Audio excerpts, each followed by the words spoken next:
that's the worst thing that happened today. I've had the best one in my life. Okay? You've been Yeah, asking for yeah, I don't, no.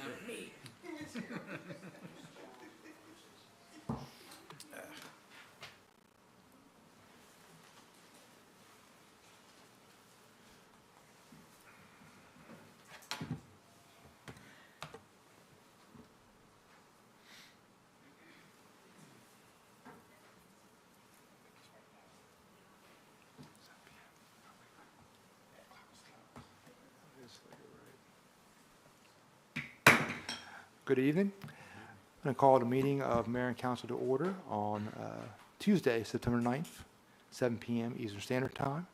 At this time, if you would rise for the invocation from Councilman Mike Bradley.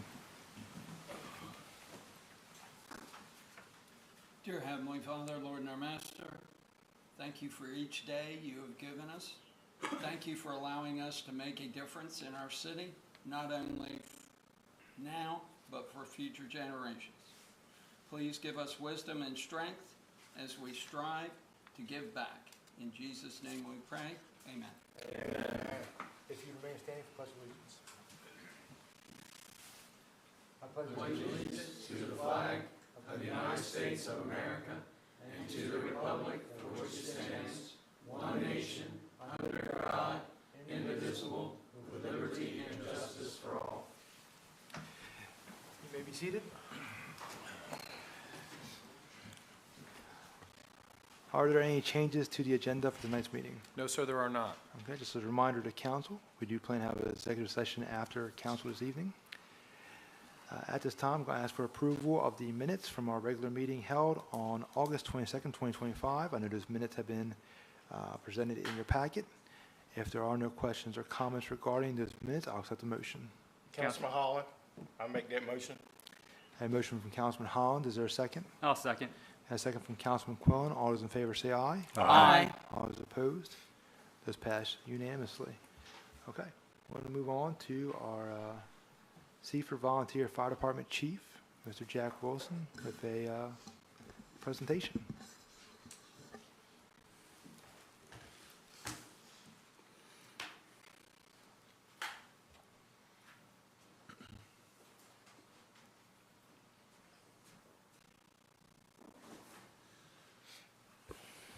Good evening, Mayor, Good evening, Chief. City Council, City staff. I appreciate the time tonight. Due to some communication error, I'm representing the Sussex County Fire Chiefs Association tonight. Earlier this year, we had an incident in Seaford that involved a working fire and a rescue. I placed the names of the troopers and the Seaford police officers in for nomination for one of the awards from the Sussex County Fire Chiefs Association Heroic Awards, and I'm here to present them to the recipients tonight. So a little much about the history of this. The awards in this format started probably about 4 years ago. Sussex County revamped them. We used to just give a firefighter of the year award out.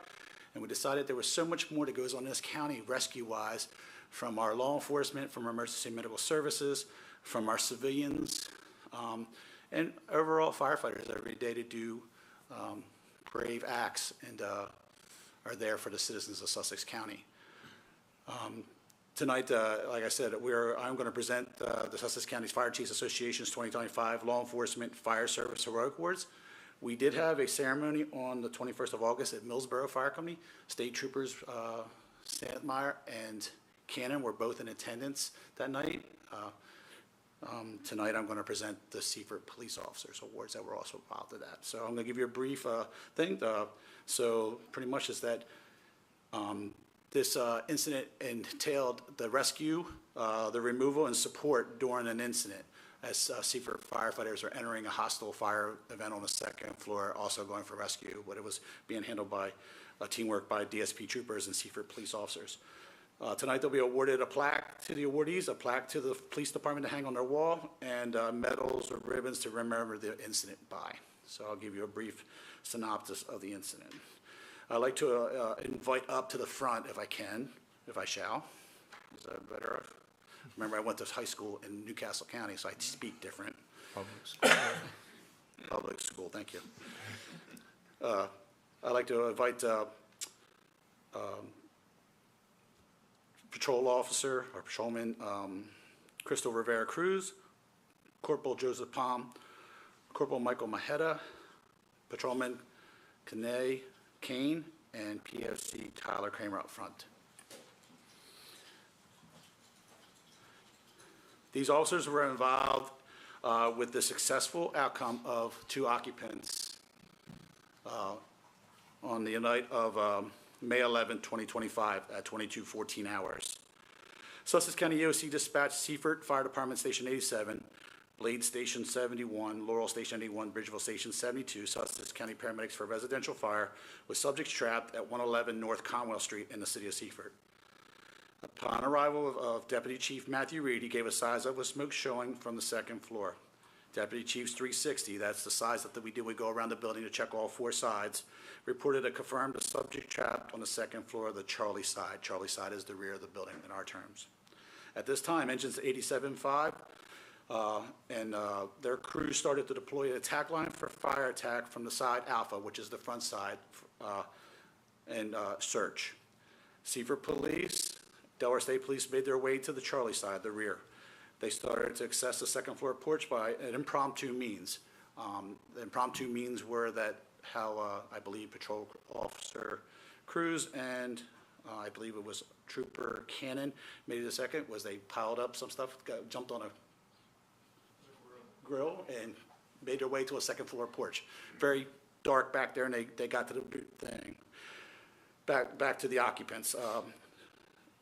Once they assessed, they had 1 male that they brought down off the roof, and they had another one that was in the window, and they brought her down to the air. She was conscious but not alert. At that same time, the other trooper and the officers came up with an idea to lower, support the rescue, such as support the rescue by lowering her by a chair, something down to the ground.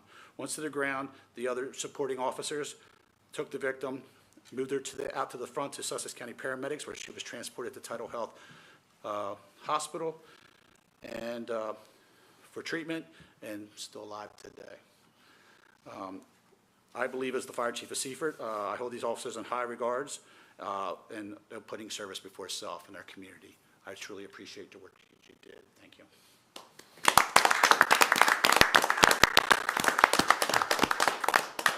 So I have I'll hand these to you. This is Crystal's. It's just a plaque in our prison saying thank you from the fire service. So I have a couple things to, as I get them here. As I pull them out here.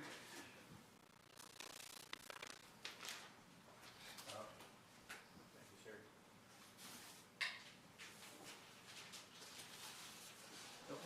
You'll keep pulling them. Joe.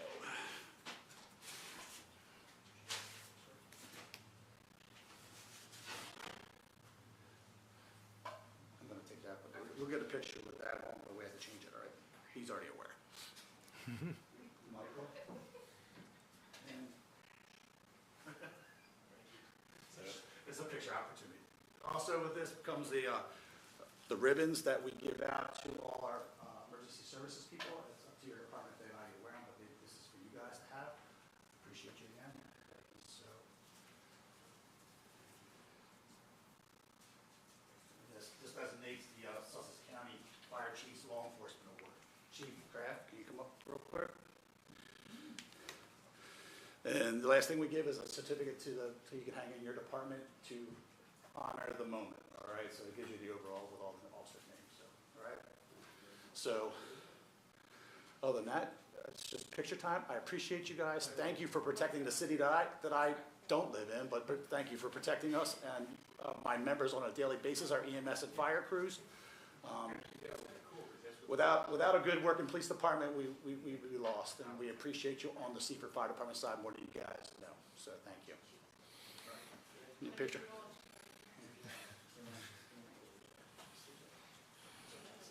Okay.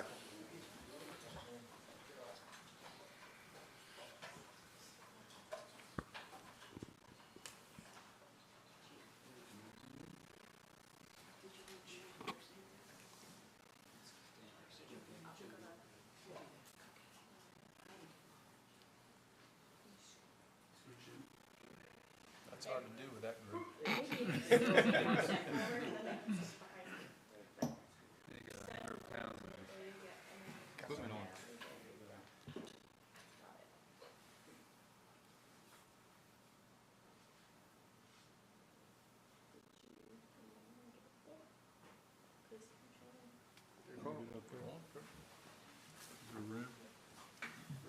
Stand more sideways.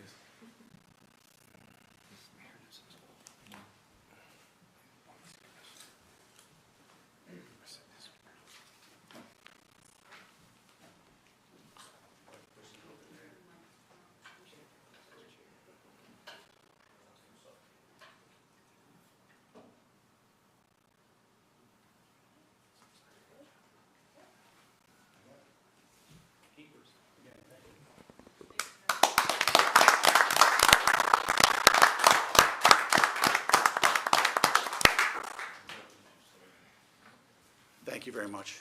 Thank you. Thank you. Appreciate it.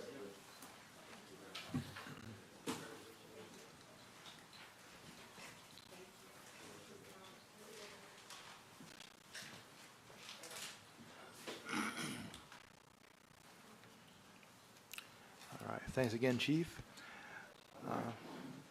Going to move on to our next order of business, public comment. Is there anybody here this evening for public comment? Nobody's here for public comment. Thank you. Going to move over to correspondence. We have no correspondence, sir. Okay. At this time, we're going to move over to new business number 1. Okay, council has in their package a request from GGA Construction, and they would like to utilize a portion, and it's approximately 120-foot long, 30-foot wide, of the unpaved parking lot at the sports complex to store materials and equipment from approximately September 2025 till May 2026. And this is to support renovations of the Children's and Families Seaford House facility. That's located at 400 Market Street. There you see, and council has this in their board pack, the location of the Seaford House on Market Street Extended, and then the area in red there behind the facility where they would like to store these materials. It would be fenced in. We've communicated with the contractor with the request regarding the dates and times.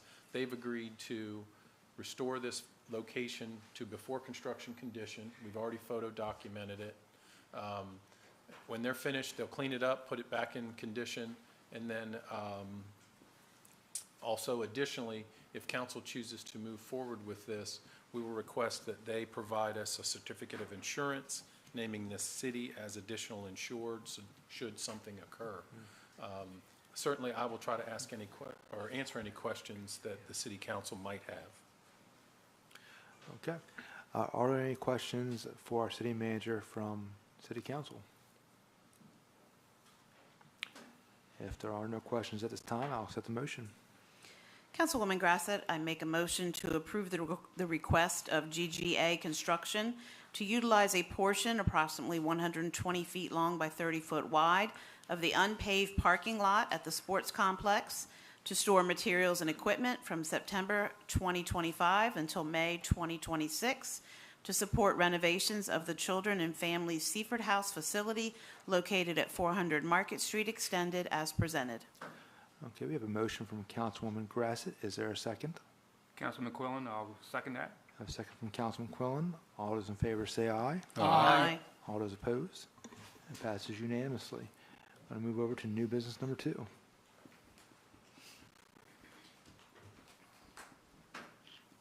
Good evening, Mayor and Council. Good Good evening. evening. Tonight I am here with the recommendation from the Parks and Recreation Committee. They met on August 21st. It was a Thursday, August 21st, with regard to the options for renovation or new construction of the parks facility. As you remember, this was a topic of discussion that we had in our FY26 budget process. So I'm going to run through the same presentation that was given to them, and then we can answer some questions. Maybe I am. The current building, as all of you know it, was built in the early 80s. It was built by the JCs. Many of us remember it as the pool. Many of us swam at the pool. So it has seen multiple renovations over the years. It was turned over to the city in 1991, and we've used it since that time as the Parks and Recreation office. During the time, it's seen multiple improvements that have needed to occur. Most recently, as you can see, some of the 2021, there was some mold and moisture remediation, some entryway replacement. They were having a lot of water intrusion. When the rain would come down just at a certain angle, it would come right in, and just, you can see in that bottom right picture, just soak the floor, which is obviously not good for the floor. The basement and heaters, thermostats needed to be replaced. We've had for a couple years now the replacement of the roof on that facility, and it's been tabled because of this discussion. The members of councils at the time felt that it was best to just kind of hold off until we decided what was the best option. And I think about 60% of the electrical outlets in the facility are currently working. So here's a couple of the options. One is for us to find a rental space. So we obviously would need to find a potential landlord. We don't know what that would look like. We don't know what the space would be and exactly if the space would meet our needs.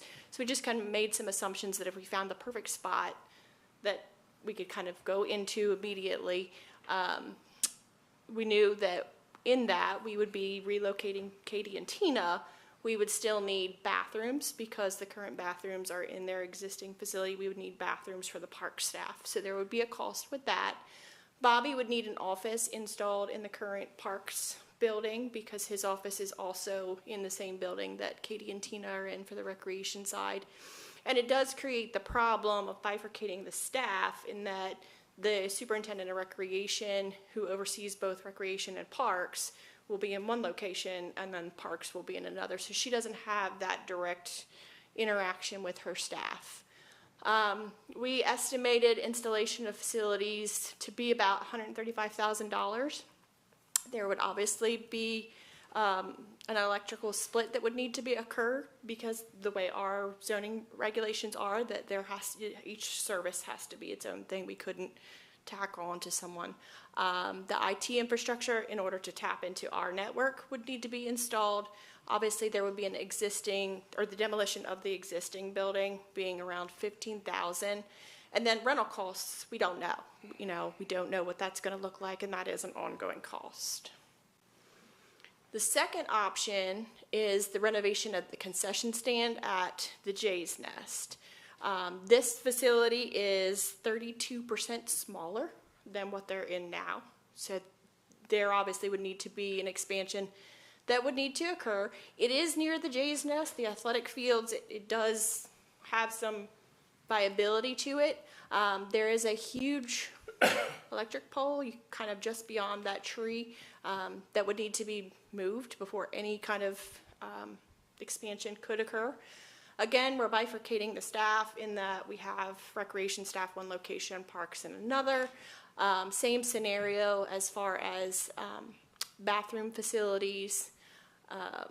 And then, so we estimated the demolition or the installation of facilities at $135,000. There would need to be a design done for the retrofit, which would be about $221,000. And then the demolition would need to occur on the existing building. And these are just some of the conditions inside. I know many people have never even seen what the inside of the concession stand looks like. It's set up for a commercial kitchen, so it does not lend itself to immediate office space. It's definitely going to need a lot of work. And then there is option 3, which is renovation of the current office. So with this option, we would need temporary relocation of the staff to be able to do the construction and them still operate in their capacity. Parks, again, would need temporary restroom facilities. We might potentially be able to find space. We've not really thought of anywhere. Here at City Hall, we're full. So we would potentially have to get temporary office space as well for Katie and Tina. The renovation estimates are around $220,000. The temporary bathroom costs, we don't know what that cost would be. And then we had to estimate the temporary administrative trailer costs because it just depends on what type of office you end up with. But we made the assumption at $1,500 a month. The project could take up to 8 to 12 months to occur. There also would need to be a new dumpster enclosure because if you remember, there is a dumpster to the northwest of this as well. And then the fourth option is new construction, which would provide a larger footprint than what they have, a 50 by 50 building. Staff would be able to remain in place in their existing office until such time that this new building was completed. The dumpster enclosure would still need to be relocated and some asphalt would need to be removed because this actually would kind of go over some of the existing parking lot now. No additional bathrooms would be needed because they'll be using their current facility. The new one would be shared bathroom spaces. And then the removal of the additional office provides an outside laydown area, extra laydown area for the parks crew. The new building's estimated around $250,000 with an unknown estimated electrical cost and IT cost. The demolition, as we've mentioned before, of the existing building, around $15,000. The removal of the dumpster location or enclosure, around $10,000, and then some site work at $23,000. So just to kind of give you an idea, this is a site plan that we as staff have kind of come up with. You can see the existing office at the upper left-hand corner, and then the new proposed location would be just down to that where the existing parking lot is now. It wouldn't change anything on the right-hand side or the park shop. And the layout would obviously have office spaces for both the superintendent of recreation and the coordinator of the recreation department and parks department. This would also allow for a meeting room. A lot of the trainings that the park staff has to do now occurs in Bobby's office. If you've been out there, you know Bobby's office is almost like a closet. He actually was a closet, I do believe. And they all huddle around him behind his computer screen for some of the ongoing HR trainings that we have to do as staff. So to go recap what some of those options are, obviously the rental option number one, it's roughly about $150,000. This would be not a temporary solution, not a permanent solution. These costs would be ongoing until such time we made a decision on what we needed to do permanent, or if that is what we want to do permanent, and then we just have ongoing costs. Option two, as I mentioned, needs an expansion. It's the most expensive of the four options at $371,000. So again, the first two, options 1 and 2, divide our department. So the superintendent of the department is in a completely different location than parks, which makes it really challenging to supervise. The renovation of the existing facility is a total of $245,000 estimated, and then the new building around $296,000. The one thing with the renovation of the existing, that there is a potential for the foundation or some structural integrity. We did not have a structural analysis done on this, so there could be that potential that we get in there and find out that the foundation is not what we think, and could ultimately end up being potentially one of the most costliest options, I would believe. So we reviewed everything with the committee. The committee felt the option 4 was the best choice for long term. I don't know if Councilwoman Grassett, being the chair of the committee, or City Manager Anderson, if you want to add anything, your thoughts. I think overwhelmingly the committee felt that option 4 was the best. Not only is it more cost efficient than, say, option 2, it provided long-term solutions, it allowed for growth, and it gave, honestly, a building that's a tired building, is that a good way to put it? Puts that tired building out of its misery, because that's pretty much what it needs at this point. So I think it was pretty overwhelming that option 4 was going to be the selected choice. Did you have anything you wanted to know? No, ma'am. You covered it very well. Okay. Any Yes, questions? Yeah, I do. The only concern I have, and I'm in favor of option 4, but I don't like TBDs. Correct. And I'm more of a tangible guy, and I brought that up this morning, and we certainly don't want to go over budget. Right, well, and anything we do has to go out to bid. So it will come back before council. This is just a matter of which direction are we gonna go. Then we would put together a bid package. We've worked with Charles, Katie, and I to come up with what we believe to be a good bid package, but that would ultimately come back to you guys for final decision. Thank you. Yep, absolutely. Yeah, and to my knowledge, I think we budgeted $500,000 We did. for this, so we're going to be well under that. 400, sorry. It was 400. Four? Okay, we should still be well under that even with the TBDs. I don't see why we can't come in under 400,000. Hope so. Yeah. Okay. Are there any additional questions or comments from council at this time? If not, I'll accept the motion. Councilwoman Grassett, I make a motion to approve the recommendation from the Parks and Recreation Committee to build a new office building to replace the existing facility and demolish the current Parks and Recreation office as presented. Okay, there's a motion from Councilwoman Grassett. Is there a second? Councilman McQuillan, I will second that. Second from Councilman Quillen. All those in favor say aye. Aye. All those opposed? It passes unanimously.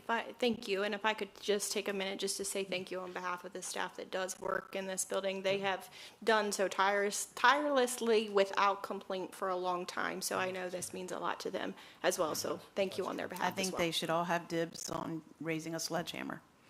Agreed. All right, very good. Thank you very much. On to new business number 3. Chief of Police Marshal Kraft. Good evening. Good Good evening. evening. Good evening. I'll be really quick tonight.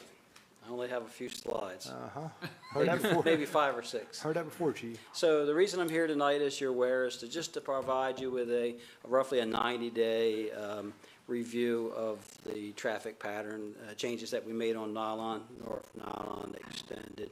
You might be surprised with the outcome. We believe that there's some variables there. So first, I want you to notice that really pretty slide. It looks really nice tonight. So here's the 90-day slide and a picture of the road like we showed before. And if you take a look from April 1st, 2023 to April 1st, 2025, we did a crash study originally, and we did another crash study side by side from April 2nd, 25 to, at that time, September the 4th. There's been no crashes since we placed in those extra stop signs, which is a good thing. And you can see, actually, I must have drawn it slightly different. This time you have to do it every time. It doesn't go back. There was actually 7 crashes. It's showing 6 up there right now, but there was actually 7 during the original time slot. And next you can see that the differences of enforcement citations and warnings that we did. This is after we placed the stop signs, and we did quite a bit of enforcement there for various types of things. And of course, where you see the circles, that's the 2 intersections we put the traffic stop signs. I can't really, to be honest with you, read those. I can read them off the chart.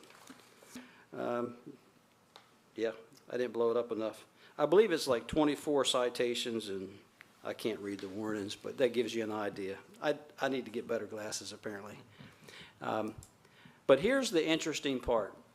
We did the original study from May 13th to May 16th of 2025 with the JMAR radar box, which was 4 days.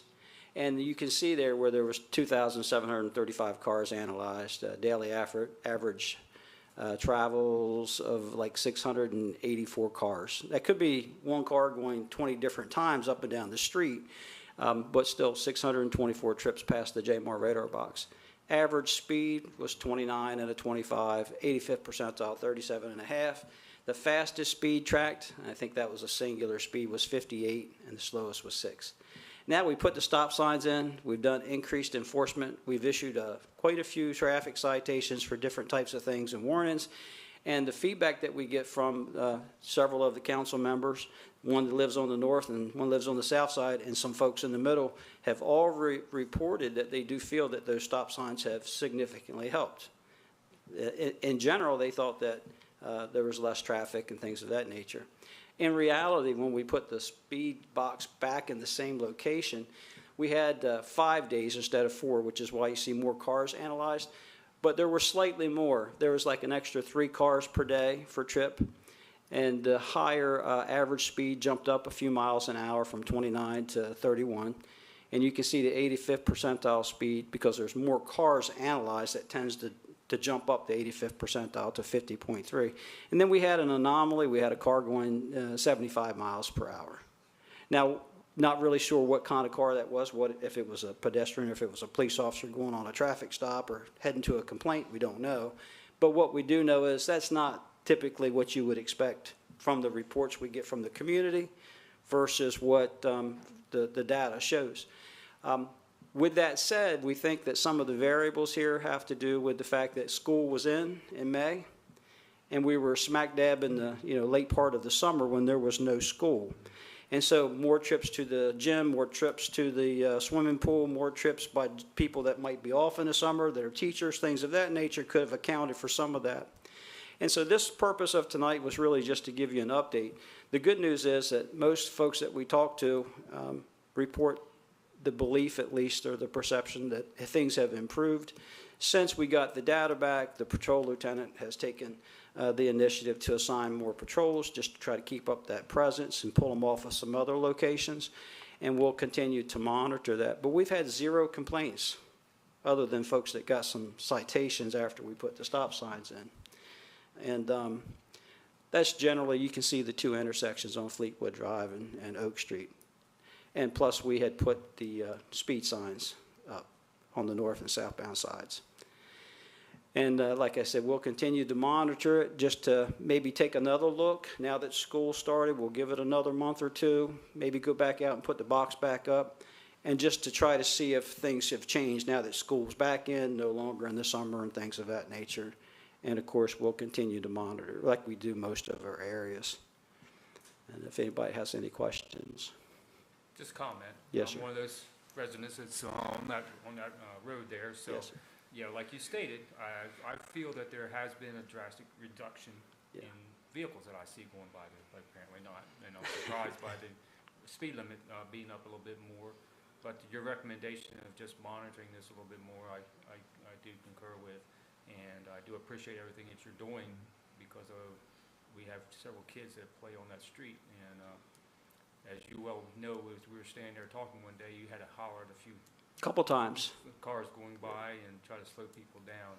Yeah. But, I think it's something we still need to monitor and keep an eye on. And I would do appreciate if you could have some more presence in there here and there. And I think we Yep. can get things under control. So thank you for all the efforts you're making too as well. Thank you. Yep, we appreciate it. Any additional questions or comments for Chief Kraft? We're going to try to push them over to Houston Street, I believe. There you go. That might be your next street you want to check. I'm just kidding. We're not They're trying to already do that. there. Thank you, Chief. Thank you very much. Thanks, Chief. Thank you, Chief. That is a update, so it does not request demand a motion. So we'll move over to new business number 4.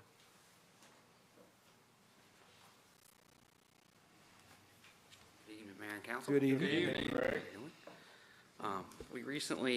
Electric Department recently sent out the bid for a desktop metering station that will allow us to test the accuracy of our meters on residential, commercial command, and industrial meters to ensure the accuracy of our collected revenue. This unit will save time and labor costs for our department, being as currently when we are asked to test a meter, you have to come out, pull the meter off, bring it back to the shop, test it, take it back. Sometimes it could take hours depending on the calls we receive in the meantime. And during that time, the city's missing out on revenue because there's no meter. They're not being metered during that time. But we had two bidders. Tesco came in at the low bid, $28,535.27 with a 2 to 4 week delivery time. And Wesco, it's very similar to Tesco, came in at $30,036.15 with the same delivery time. They're actually the same unit coming from both companies. I recommend that we go with Tesco, the lower bid. We budgeted $28,500 for this piece of equipment. So we are currently $35.27 over budget. So I would also request a budget override for $35.27 if we were to go with the Tesco option. Are there- Okay. Any questions for Mr. Brook? Councilman Quillen? You did state that it is the same manufacturer Yes, meter, okay, so they, there's a pretty big difference there in cost and. yeah, it's, so if it was- it's a Tesco product, Yeah, and Westco is a distributing company. They would okay. purchase it from Tesco and then. So deliver you're it to going others. more towards, right from the manufacturer then? Yes. Okay. Thank you, thank you. I just have a comment. I never really thought about when the meters were taken off, about the power. And if you look at it, it's actually, they're gonna pay for themselves. So, Yes, yeah, I never even gave that a thought. with a commercial or industrial meter where we have current transformers in the transformer, current transformer measures, it steps the voltage down so that it can be measured on a higher voltage transformer. You can't have a 480 volt service going straight into the meter, so the current transformers step it down. So on those transformers, you can pull the meter off without killing any power. So those are the ones we have to test, and we have to bring back to the shop. So during that time, there's no meter, so they're getting free power. Yeah. Yeah. Vice Mayor? I may be jumping the gun, but we have new business 5. Is it your intent that if all this gets approved, that you're going to mount the testing station and the new van? Yes. So That is what correct. happens to the old testing equipment? Is it going to remain in place on the bench in the Yeah, shop? we'll still keep it in there, for future use. I mean, it's still useful for different applications. This new, How often do you have to have it calibrated? I'd say every couple years, I believe. Thank you. Thank you. Any additional questions or comments for Director Brook? Okay, at this time, I'll accept the motion. Councilman Bradley, I would like to make a motion to award the bid for a desktop meter test station to the low bidder Tesco in the amount of $29,535.27 and authorize a $35.27 budget overrun as presented.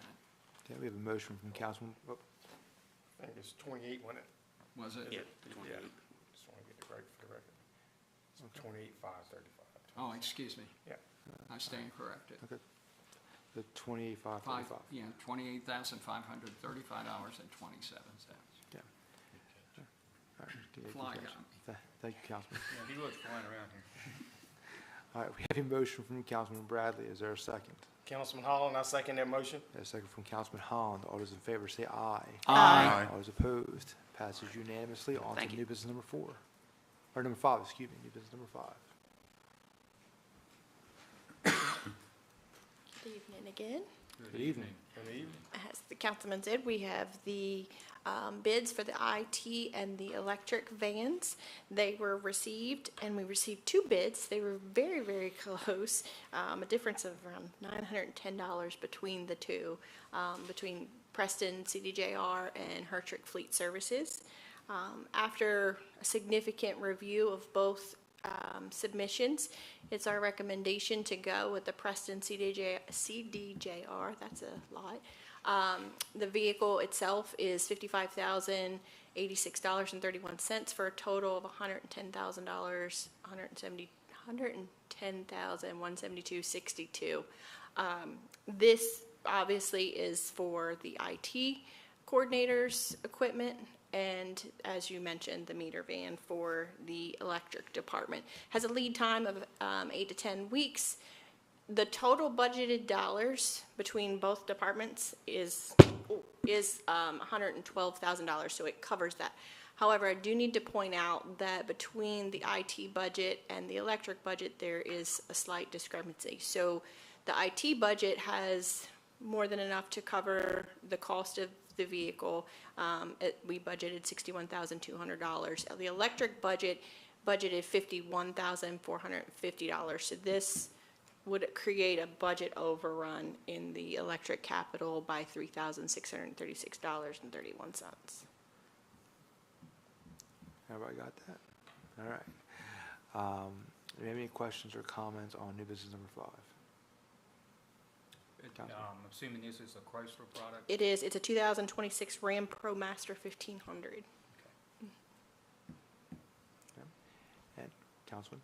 I made the fatal mistake of thinking it was an EV this morning, but I can say from the IT side, it is a much-needed piece of equipment because he has way too much in a little tiny vehicle right now.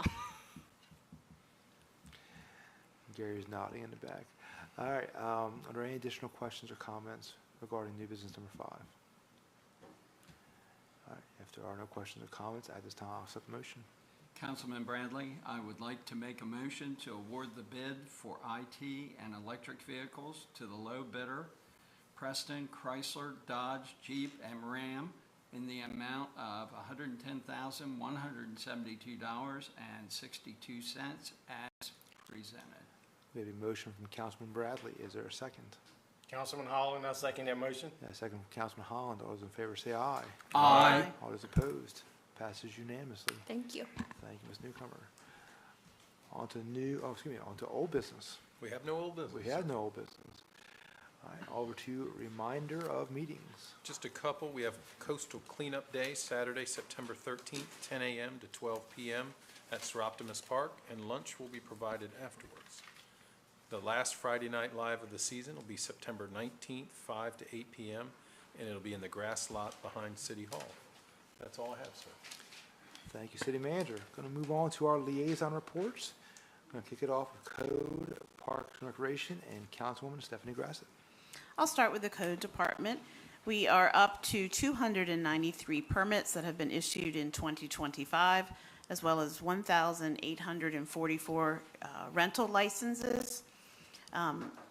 Inspections are continuing throughout the city, as well as violation inspections, especially I think right now they highlighted grass. Once we get rain, we get grass, and grass grows more, so we end up with a few more violations. As far as the large project statuses, there's not a lot that has changed since my last report. The only major change is in the Nylon Capital Shopping Center. They are continuing to work on the mill, and the Deltec fit-out permit has been issued and work has started there. If you notice when you go by the site, there's a lot of work being done inside buildings now that have been closed in. Mod Wash, the old car wash, has been completely demolished. The site has been graded, and the footer for the new building has been poured. And those are the updates since last time for Code. As far as Parks and Recreation, they have been replacing irrigation heads at the sports complex, prepping their fields for fall sports, trimming trees. They received all of the youth football uniforms and soccer uniforms and have distributed those. They had a makeup day and concluded the adult pickleball clinic. They have met with Chick-fil-A coordinator to review the concession stand needs for the youth football, flag football for the season. They are continuing to work on the final paperwork for a grant for reimbursement from a grant for the Riverwalk railing. They're also working on a grant that they are hoping to submit to help get new tennis courts, hopefully out by our high school. They have started working on lining up a public New York City bus trip for the end of November, and they have started both the flag football and the soccer seasons. Also this week, as you mentioned, or not this week, but September 19th, as you mentioned, is the last Friday Night Live. We'll say that the band is Hispanic music. It's Lenderos Musical. And then the 2 food trucks that will be there will be Primo's Taqueria, as well as Martha's Ice Cream, which is a new business that has come to downtown Seaford and has already become very popular.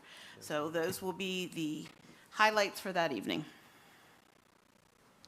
All right, thank you, Councilwoman. Going to move over to Police and Fire and Vice Mayor Dan Henderson. Thank you, Mr. Mayor. Both Fire Chief, hang on just a second. Both Fire Chief Wilson and Police Chief Kraft have submitted full reports, and I'll give condensed versions here.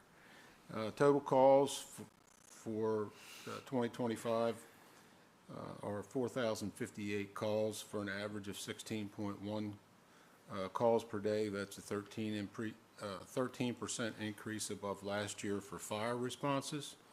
And you might notice that the last report was a 12%, so it's increasing as we go along through the year.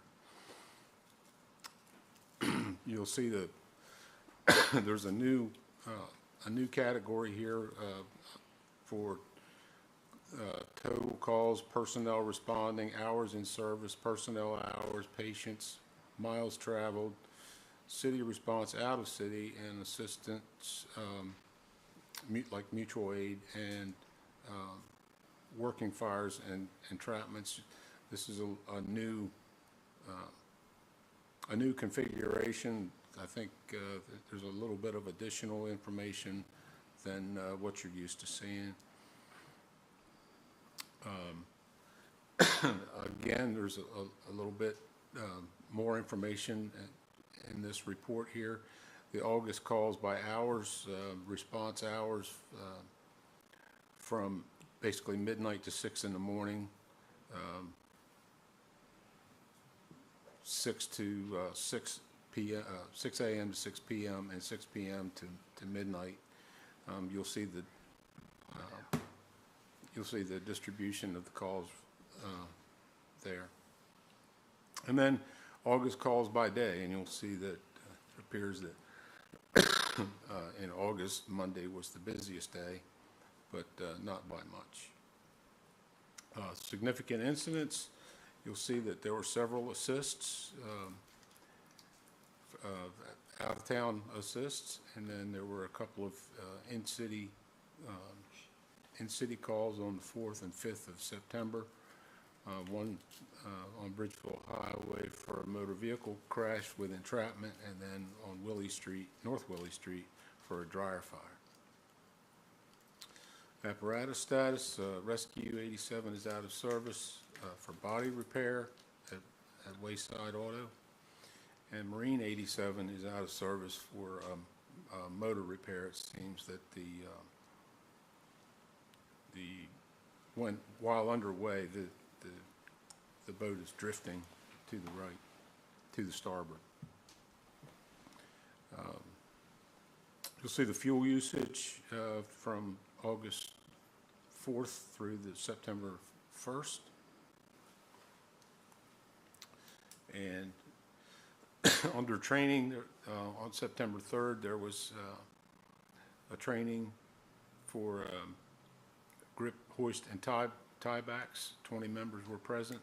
The next training will be on the 17th for Delaware State Fire School ropes and knots. The next chart, you'll see distribution of all the training hours and the number of personnel that attended training. Under EMS, all 3 ambulances are now in service. As a reminder, the EMS fund drive is still being processed.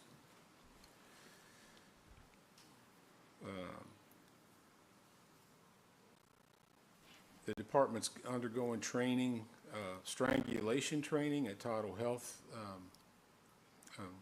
A registered nurse is providing training on the 8th, 15th, 22nd, and 29th of the month. And that's not how to choke somebody, but how to respond to somebody who's being choked. So There's 30-hour EMT refresher, and that'll be presented at the station on November 1st, 2nd, 8th, and 9th by Trinity EMS.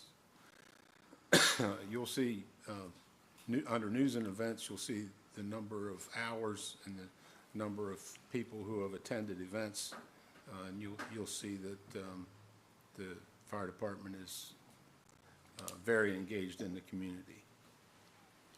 The fire department participated in the Welcome Back to Seaford Schools and the Sussex Montessori. And EMS standby has started for the high school football games, and there's an EMS standby at the Boys and Girls Club. That happened on at a wrestling event on August 30th at the Boys and Girls Club. Seaford Police Department, Chief Kraft reports, as he usually does. He gives a historical background all the way back to 2021 and showing the current year on the left. Under all crimes, there were 177 all crimes, and you'll see the distribution from felony, misdemeanor, violations, civil, and other for an 87% clearance rate. That's, I believe, a 1% decrease from last time, but still exceptionally, it's still above average nationally.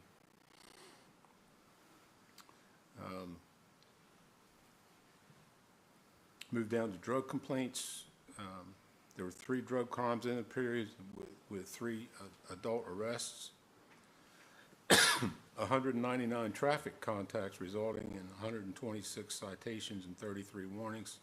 You'll still see that there's as you will over the recent weeks and months,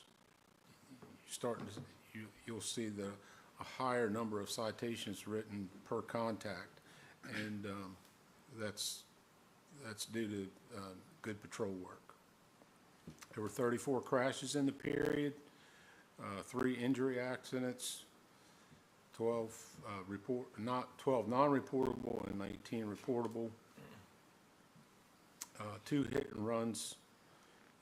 It appears that those were both on public streets, and there was 2 motorcycle or scooter accidents, and they were all on public streets. There was 1 school bus accident on 5th Street and North Pine Street, and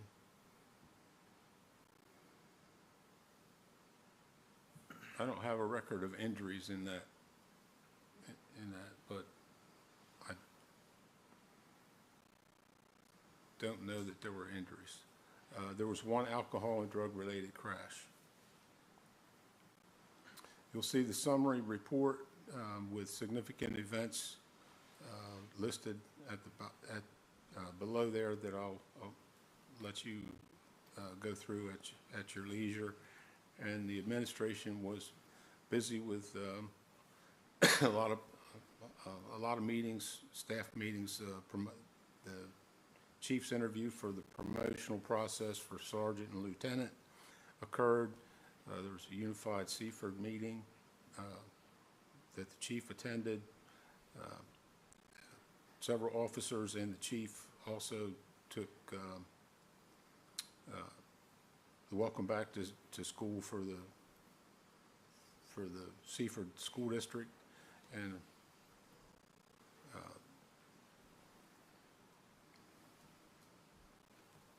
moving down to the bottom there was they also welcome students back to school at the Sussex Montessori. The Food On program is still happening. There was an ice cream social on August 16th at Sir Optimus Park that Corporal Wilson attended. And the Jay's Nest Health Fair on the 6th of November, Lieutenant Horn and Corporal Wilson attended. And the Citizens Police Academy is ongoing every Wednesday night, 6 to 9 p.m., and that'll go through October 1st. Under training, the spear team training is ongoing twice a month, and There was training for defensive tactics.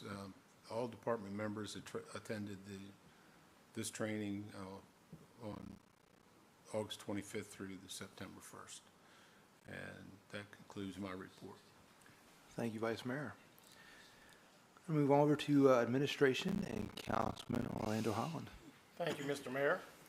Several meetings was held regarding a potential battery storage facility, and they attended the DMX special board meeting, and they met with Board of Adjustments, and the meeting was held with Bel Air Development for potential options to improve the existing SWM pond, and backup service repairs issues had been repaired, and they attended the physical and cyber security training in Dover, and various other meetings and events, and all the work was routine.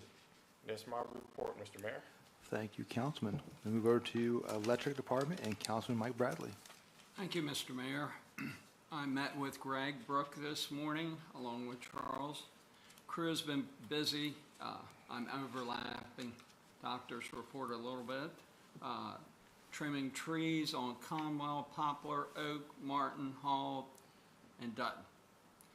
And of course, there's been a lot of growth to be contended with this year.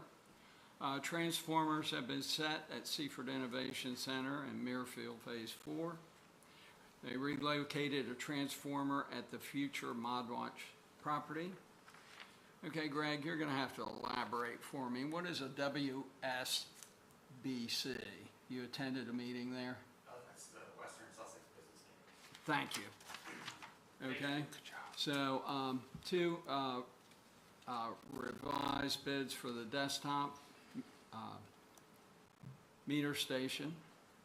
And you explained to me about the setup for the equipment side of the van. Worked on the final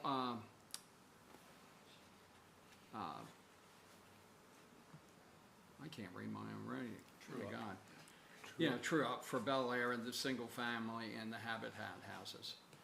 Worked on inventory and a order list and in your course of being proactive. On a sidebar, I went to my first Friday Night Live event. I found it very enjoyable. I met up with some old friends that I hadn't seen in a while and caught up, and I intend to attend many more in the future. And that concludes my report. Thank you.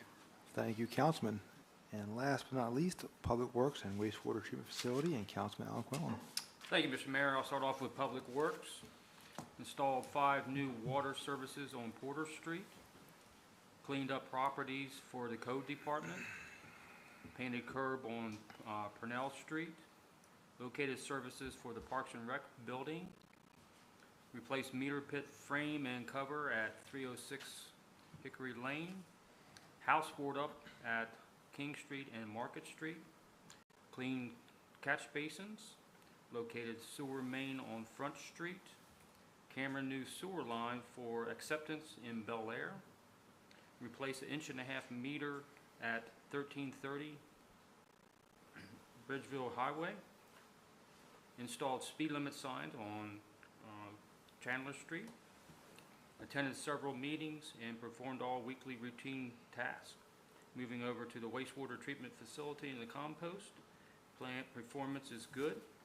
Improvement with the dewatering due to cooler weather. Roof fan completed on the belt filter press building. Completed inspection of the west secondary clarifier. Troubleshooting on the BFP, which is the belt filter press polymer feed pump speed control. Prepping for priority pollutant scan, which is the PPC, and the whole effluent toxicity, the WET, and sampling. Completed septic and the Sussex County United Sanitary Sewer District, which is the SSD reports, and that will conclude my report. Thank you, Mr. Mayor. Thank you, Councilman Quillen. Before we move forward with executive session and requests on my behalf, I want to recognize a few people in attendance. I don't know if you guys realize we have a fellow councilman in our midst. It's a councilman from Laurel here, I do believe. If you wouldn't mind, put the spotlight on you, coming forward and introducing yourself to the council, if you don't mind. Good evening. My name is George Lodato. I'm a councilman in Laurel, Delaware. And, I'm sorry. Good evening. Good evening. What did I say? Yeah. Am I following up after you? Good evening. I just, this is my first meeting. I think this is my second or third meeting I've come here. I do own a house here in Seaford, so I do have interest in Seaford. Yeah. But I'm new to our council. I've only been there for about 8 months, and I'm sure everybody here on this council knows Laurel's going through a lot, and we're trying to make our town somewhat better. So I came here to listen to what's going on here in your council and to see if maybe there's something I could bring home to help us out. So thank you for the invitation to step up and introduce myself. Yeah. I appreciate that. Thank you for being here. Thank you for your service and willingness to serve your community. I get a chance to frequent Laurel at least once a week, and Yes. I do believe you're on the right track and love seeing the new amenities in the town, so just appreciate you serving, so thank you so much. Thank you, Mayor. There's also been some sightings at Danny Short's meetings Oh. with you also. Yes. So, yeah, so he is making his Making the presence rounds, huh? well known. Making the rounds. Yes. Yeah, I like Dan. Danny's a very nice guy and very informative, and, I do like talking to Danny. Yeah, there's a lot of meat there. Yes, there is. Tell Councilman Kellum I said hi. Absolutely. He's my guy. I think he's going to be recognized in October for his service over the past, 30 years. Yeah. I know he's going to be recognized for his service Yeah. He's to done a the lot. town. Done Yes, a lot he for the has. community. So, Yes. thank you so much. Again, thank you very much. Yep. Thank you. Thank you. And one more thing, I'm not going to say this just because she's in attendance, but very, very proud, and I love seeing the development of the city, and I think just Katie Hickey is here, done a phenomenal job with the city. Friday Night Live, I know a couple of you guys have mentioned and frequented recently, just to see where that began and where that's come to fruition and how this voluminous that's become. So many people are there enjoying it, and how the city is growing back in. Just very thankful for what you've done in your department, so keep it up. Yeah, one good thing I want to say about that, I think they actually got a profit in the last one. That's fantastic. There you go. Yeah, I've been going to several of them, and it just keeps growing and growing. Yeah. We'll have to find a bigger facility. Well, thank you for all your efforts. We greatly appreciate it.